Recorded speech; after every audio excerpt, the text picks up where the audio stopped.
All right, before we go on to the next square or circle, I'm going to let you look through. This is called Drawing Realistic Textures. And when we're finished, we're going to look at drawing icing with sprinkles and making a little maybe cupcake decoration. You should smell my desk. It smells like sugar. This is Hilberry's book, and he shows a lot of little shortcuts of how you can create texture. The idea of creating surface to create illusion has been a part of history, and it's called tint to oil.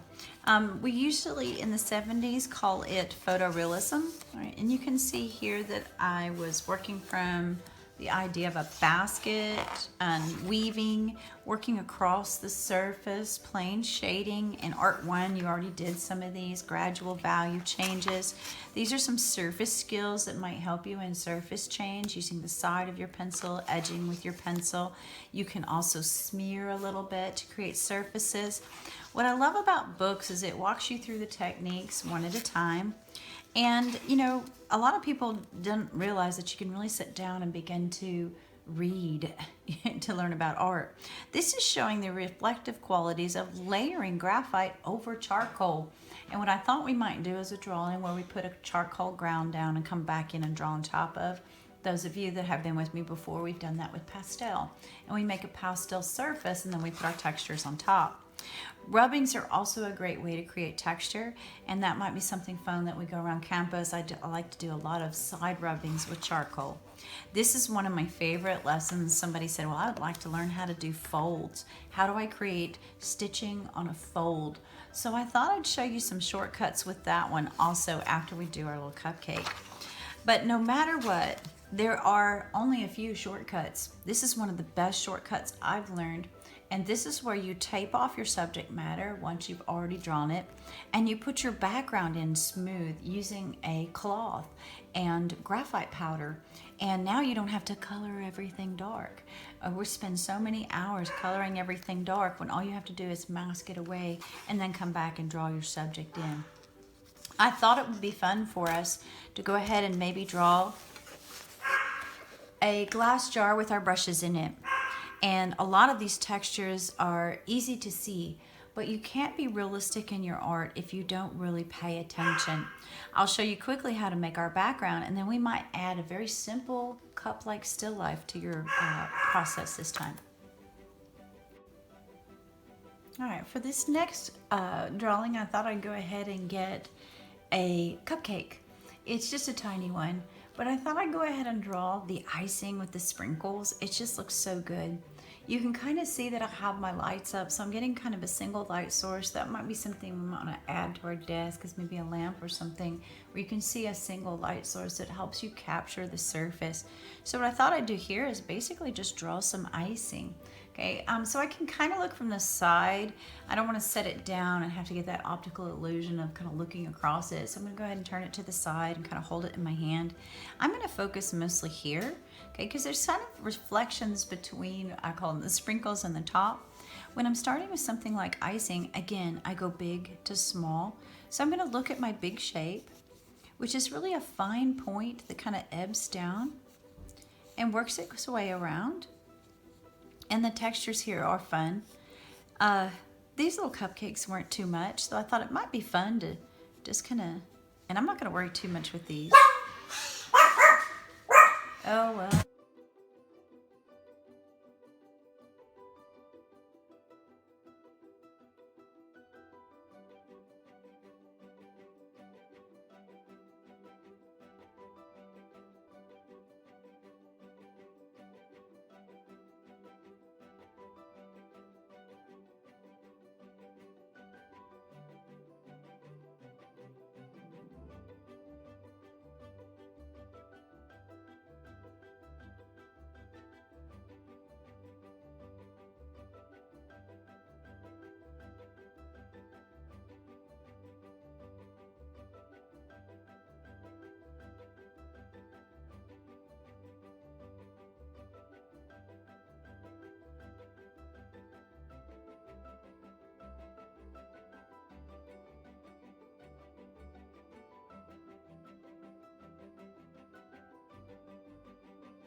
All right, so I've got both textures started and they're really loose, but that's part of the process. When I come back now and I've kind of put on my glasses so I can see a little bit better, one of the things that you have to do to get texture really nice is work on smoothing it out.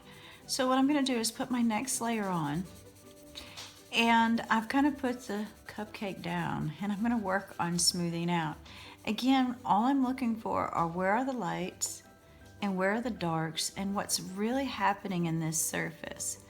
So now it's just a matter of layering it over and over.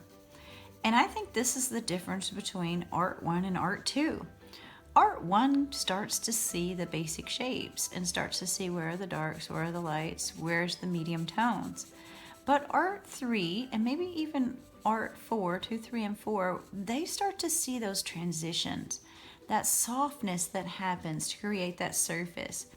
An advanced student is going to begin to see, okay, if this is dark green, that means when I do it in graphite, it has to be a really pretty strong gray. But to make it look shiny, I have to have that really strong contrast to that light area.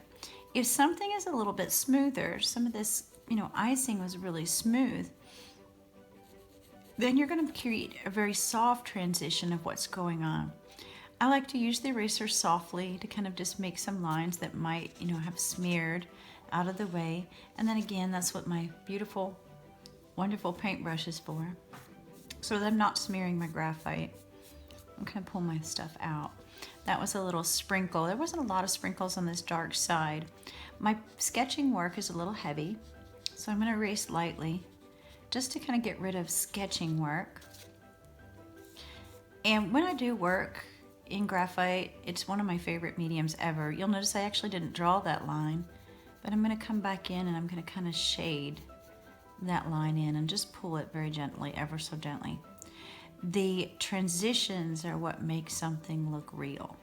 It's that ability to go back over and not get in a hurry.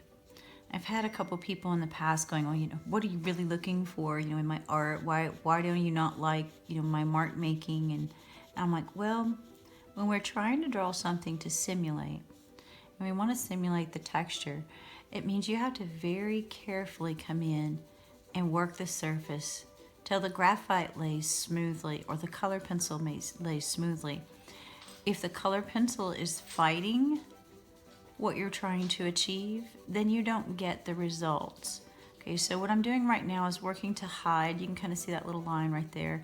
I'm working to smooth that out. I might even come another direction. Now, my mark making is probably going to be a little different surface than your mark making, but one way or another, the idea is that I'm going to come in and keep building these layers till I start to hide. You can kind of see that I'm kind of making some grooves with the pencil. I want to do this work without smearing. Okay, we'll do the smudging on this third circle up here. I'll show you how to do a really quick stitching on a surface, like maybe a leather bag or something, and I'll show you how to do stitching, or maybe a surface in a tennis shoe. This area took me a minute. I didn't try to be 100% on in any of those. These are just the little grooves, and again, just because we're kind of using this one not as a piece, but as a exercise, I'm kind of coming in and working that fairly lightly and not really spending a lot of time in the little folds. But what I may do is darken one and maybe, leave one a little lighter so it looks like a highlight. Maybe darken and lighten, just darken one. And I kind of give that back and forth look without having to do a lot of effort there, because that's not really where I'm concentrating. This was another little sprinkle. It just wasn't as dark. So I'm going to kind of outline it so that it looks different, and then I'm going to work this edge. Okay. So the rest of this is just working the edges and smoothing out the results. And again, even though this area was white, it was cast in a shadow, so that gray is going to help us see how light went across this object. All texture is in drawing is finding the darks, the mediums, and the lights, and mimicking those the best that you can. There's not really a how-to, there's just a how to see. And then once you see it, you mimic what you see. It does take practice, it does take patience, it does take time, but if you'll sit down and get after it, you can do it.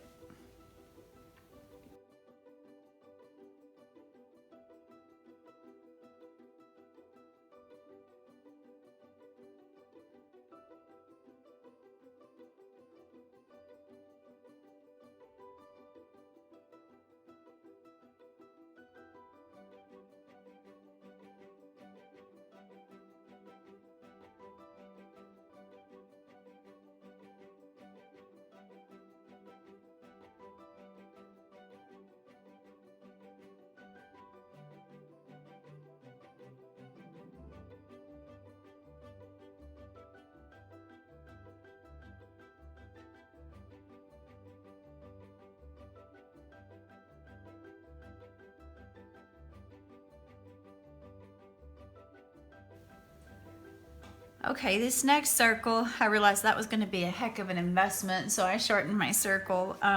It's going to be a little bit of a technique where I'm going to put in a background and then I'm going to put in some stitching. What I thought I'd do is just give myself some wavy lines, and these wavy lines will be kind of the roll in a fabric or fiber, and what I'll do is put some stitching along there.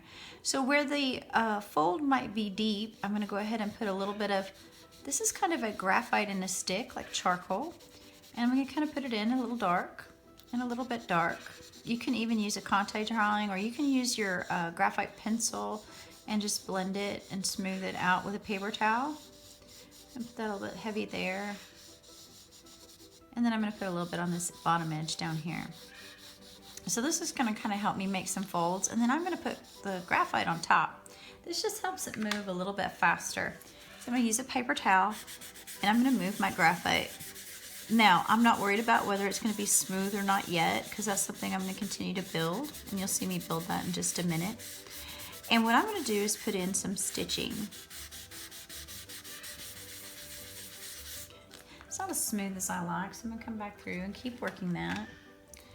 And again, I'm going to put it pretty heavy here and move it out.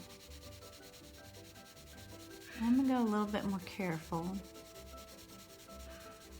I'm going to try to keep it off my cupcake, for now anyway.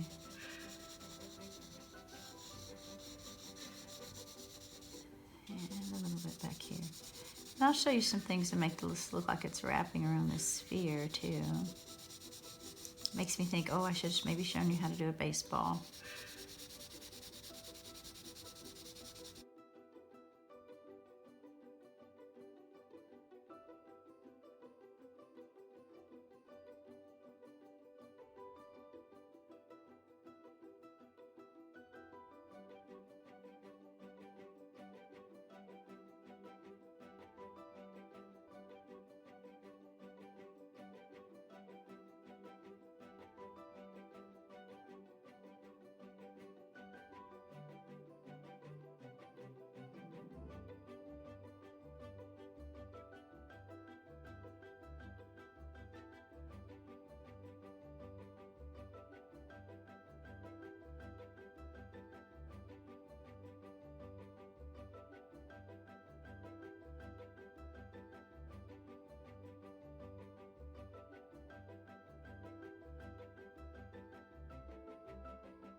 All right, when I went to the challenge of scales, I couldn't think of anything better than maybe a alligator head.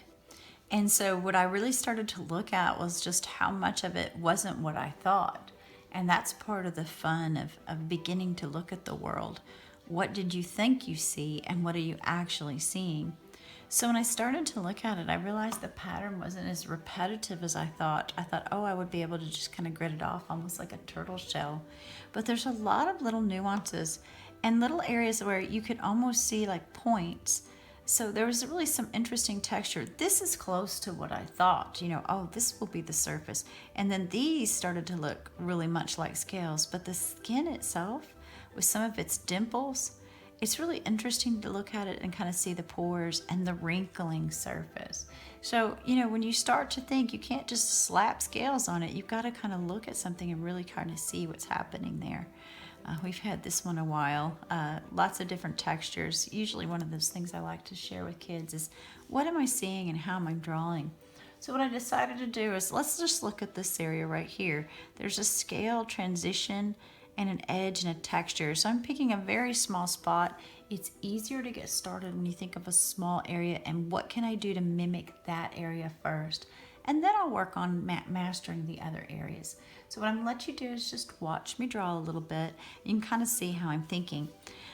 I'm thinking my circles were a little big for a study, so I may kind of reduce the size a little bit. Let me see if I can get my shadows out of here.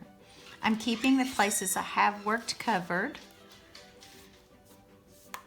Hi, Rosie. Okay. And then I'm going to go ahead and begin big spaces to small spaces. So I'm really just going to work on that one little challenge. Again, I'm going to analyze what I'm seeing. I'm going to match those shapes. And then I will dwell on texture. So for this one, there's kind of a large shape, a larger shape, and then begin to look at the little small shapes. And the only way to do this is to look and see what exactly is going on. Sometimes you see more edges than others, and sometimes it's just the way the edges come together. And when I say edges, it's where the dark meets the light and the transition of the shading. There are scales here, but if I squint my eyes, some of these I can't even see. So I don't want to get into drawing those. And again, I'm just kind of counting, numbering, and these are almost hexagonal, which is surprising to me. Mr. Wagner can tell you if it's an alligator or a crocodile. I think it's a little alligator, a tiny alligator head. We picked up at like Huxley Bay or something at a gas station one time, mainly because we liked the textures and the colors. Okay. All right, so I kind of give myself a frame again. And then I'm going to go to town on just looking at what's happening in the darks and the mediums and the lights. It's not any different than any of the other surfaces that I've put on this study. Again, for this first study, let's keep it just graphite. I feel like if you use too many tools, I love that in the warm-up, if we get too many tools going, we get so lost early. We can use everything and get overwhelmed, or we can stick to one thing and do a really good job. So let's stick to just our pencil for now and master that. And then tomorrow we'll talk about how to come in, and I might fill the page in the other swatches showing you how to take what you've started and put it with color.